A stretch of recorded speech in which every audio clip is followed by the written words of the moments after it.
สบายดีท่านผู้ชมที่เคารพนำท่านผู้ชมมาติดตามข่าวกีฬา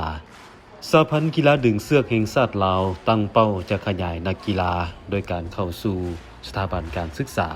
เพื่อสร้างนักกีฬารุ่นสืบทอดและเล็งสร้างครูฝึกเพื่อยกระดับให้เทียมทันกับภาคพื้นและสากลในโอกาสที่สหพันธ์กีฬาดึงเสือกแห่งชาติลาวได้ประกาศการปรับปรุงโครงการจัดตั้งคณะบริหารงานสุดใหม่ศกปี 2026 2029ในวันที่29มิถุนายนผ่านมาที่มส.เวียงจันทน์คณะบริหารงานสหพันธ์สุดใหม่ได้วางทิศทางและคาดหมายสู่สดในต่อหน้าเพื่อพัฒนากีฬาดึงเสือกลาวโดยจะขยายนักกีฬาด้วยการเข้าสู่สถาบันการศึกษาเช่นโรงเรียนสามัญโรงเรียนวิชาชีพเพื่อสร้างนักกีฬารุ่นสืบทอดพร้อมกันนั้นจะเล็งสร้างครูฝึกและนักกีฬาแกนนำตามแขวงที่มีท่าแฮงโดยสมทบกับแผนกศึกษาธิการและกีฬา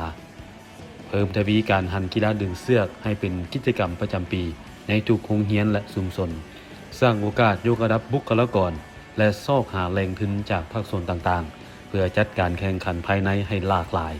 และส่งนักกีฬาไปเคลื่อนไหวแข่งขันอยู่ต่างประเทศให้ต่อเนื่องทั้งนี้ก็เพื่อยกระดับกีฬาดึงเสือกลาวให้เทียมทันกับภาคพื้นและสากลในด้านการเคลื่อนไหวในระหว่างปี 2024-2026 ผ่านมาทางสหพันธ์ก็ได้รับผลสำเร็จหลายด้านโดยเฉพาะการก่อสร้างบุคลากรที่เกี่ยวข้องรวมถึงนักกีฬาพิเศษสามารถบรรจุเข้าแข่งขันในงานกีฬาแห่งชาติเป็นครั้งที่ก็คือครั้งที่ 12 ที่นครหลวงเวียงจันทน์ในท้ายปี 2025 และเป็นเจ้าภาพจัดการแข่งขันดึงเสือกชิงแชมป์อาเซียนบวก 3 ในต้นปี 2025 นอกจากนี้ก็ได้ส่งนักกีฬาเข้าร่วมซีเกมส์ครั้งที่ 33 ที่ประเทศไทยญาติได้1เหรียญทองสำหรับคณะบริหารงานสหพันธ์สุดใหม่ศกปี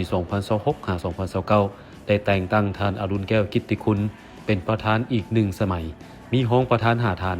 คณะประธานที่ปรึกษา3ท่านมีเลขาธิการห้องเลขาธิการนายคลังห้องนายคลังและกรรมการอีก5ท่าน